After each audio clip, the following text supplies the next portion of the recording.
ஆத்திக மகாஜனங்களே, இந்த மன்றத்திற்கு ஆத்திக சமாஜத்திற்கு வந்து சொற்பொழிவை கேட்கவும் நானும் சில கருத்துக்களை சொல்லவுமாக பல சந்தர்ப்பங்களில் இருந்திருக்கிறேன். இடைவெளி நீண்டதாக போய் இன்று மீண்டும் வருவதற்கான வாய்ப்பு கிடைத்ததற்காக மகிழ்ச்சி அடைகிறேன். நண்பர்கள் வந்து வாரியார் சுவாமிகளை பாராட்ட வேண்டும் என்று சொன்னார்கள். அவருக்கு 81 வயது ஆகிறது என்றார்கள். ஒன்று, அதைவிட இளைஞர்களை கூப்பிட்டு பாராட்ட சொல்ல வேண்டும், அல்லது அதைவிட முதியவர்களை கூப்பிட்டு வாழ்த்து சொல்ல வேண்டும். நானும் அவரும் சம வயதினர். அதனால் எந்த நிலையில் வாழ்த்துவது பாராட்டுவது என்பதிலே எனக்கு கொஞ்சம் ஐயப்பாடு இருந்தாலும், நாங்கள் தொண்டிலே வேறுபட்டவர்கள்.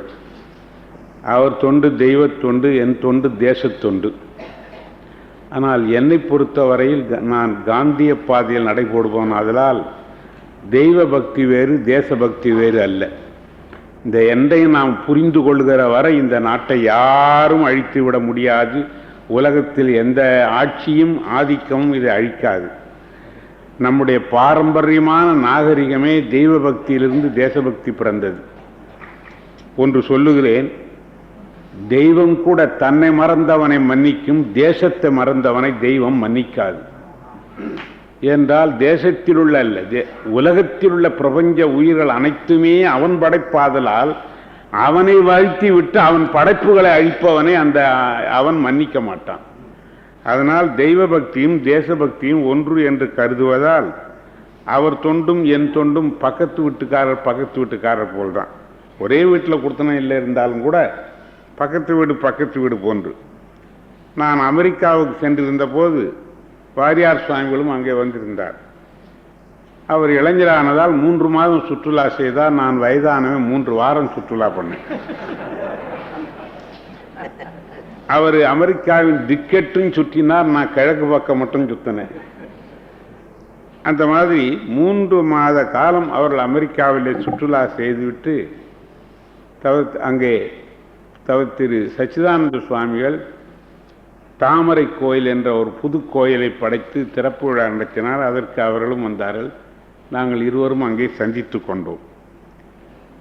அவர்களுக்கு அமெரிக்காவில் கடைசியாக அவர் பயணப்படுகிற போது அதற்கு ஏற்பாடு செய்தவர்கள் என்னை வந்து அழைத்தார்கள்.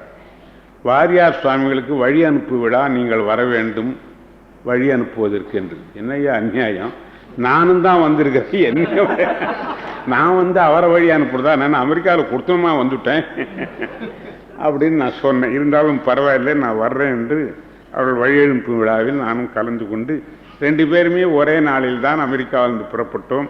ஆனால் விமானங்கள் வேறு விமானத்திலே டிக்கெட் எடுத்திருந்தோம், அதனால் வந்தோம்.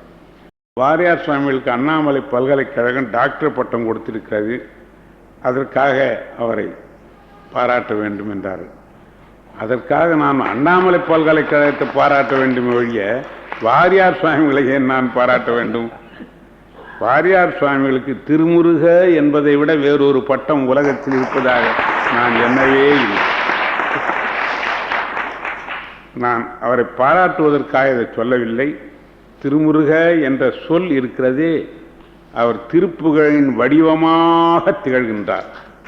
அந்த காலத்திலே புராணிகர்களுக்கு ஒவ்வொருவருக்கும் ஒரு சிறப்பு இருந்தது. அவர்களுக்கு தெரியும், ஒரு புராணிகரை சொன்னால் இவர் கந்த புராண புராணிகர், இவர் பெரிய புராண புராணிகர், இவர் திருவிளையாட புராணிகர்.